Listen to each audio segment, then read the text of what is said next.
Wearing a blue tie is not going to save that member now.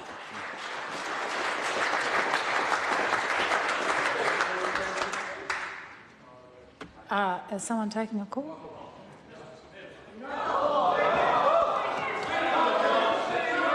Thank you, Madam Speaker. An inspired choice thanks to my lobbying. I must say my sense of esteem for the voters of Northland has just gone up exponentially as a consequence of that speech. But I do congratulate the Deputy Prime Minister and his ministerial colleagues. One day he'll get to know their names on their election to government office. Having been there for the last 9 years, 5 as a minister, I get some insight into the challenges, the opportunities, and I wish them all the best. And in particular, congratulations to Messrs Curran, Parker and Clark, those ministers in this government who hail from the deep south of Dunedin. A lot was said over the last few years about Dunedin's challenges and the opportunities that they would take to improve things like the flooding issues in South Dunedin, the setting up of a gaming centre of excellence, I think, and of course the issues around the Southern DHB and the Dunedin Hospital. And while we didn't see eye to eye on all of those things by any stretch, I certainly commit to working, as I think we have in the past, in a collegial way to ensure the best for the city of Dunedin. And I'll even go as far as to say this of the Minister of Health, Dr Clark. He has said some significant things about the speed and nature of the Dunedin Hospital rebuild, that in the advice that he's likely to get, he will probably need to retract and cool down and slow down. I would say to him this: I'm not going to be too critical of that if indeed he has to do this. The project is too important. Both parties committed more than $1 billion to upgrading the physical infrastructure to ensure that there is a modern, fit-for-purpose facility well into the 21st century. And I know well enough how difficult that is and how the drum-beating rhetoric in opposition might not be matched when the reality of the challenges of finding a location, devising service specification, and actually visioning the future of healthcare for the South is. And as I say, I won't be too critical if it's necessary for him to cool his heels somewhat, and I look forward to working with him to getting the best outcome for the South. But in respect of the reflections that one has in opposition, I guess it's fair to say that we have a little more time on our hands to reflect on the political philosophies that brought us to this place. And sometimes in government one gets so caught up in the day-to-day development of policy and the implementing of programs, it's difficult to find the time to sit back and reflect on why it is we are here. And I've certainly appreciated, it's one silver lining, the opportunity to do that. To reflect on the things that are core to National Party people: liberty, freedom, individual responsibility, the right to live independent from the state, to live well and of the manner of that person's choosing.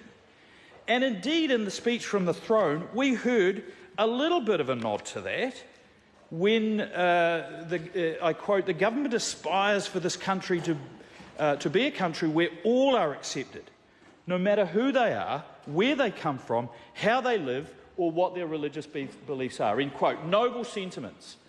Only the actions of the government are completely the opposite of the freedoms that are espoused in the speech from the throne. But there was a nod to it actually in the page before that, indeed around tax. And I think the battleground is best fought in the attitude towards tax, where the speech says, I think it's at page 6, there will be a progressive tax system. Well, we already have a progressive tax system, so that's code actually for a more progressive tax system where everyone pays their fair share according to their means. Now, where have we heard those words from? Karl Marx, from each according to their means. The socialist propaganda is embedded in the speech from the throne. Let there be no doubt of the goal of the Labour-led government to socialise the freedoms and the liberties that they already talked about but won't follow up on. a progressive tax system according to their means. And I think we've seen another nod in all of the sorts of approaches we're seeing where the previous government, through their family incomes package in Budget 2017, we're going to increase the tax thresholds that would benefit the lower income families the most, increasing accommodation supplements and working for families that would have paid some families over $150 more a week and lift 50,000 children out of poverty.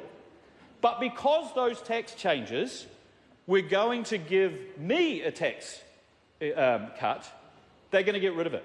And 50,000 children will stay in poverty. What will be replacing it with?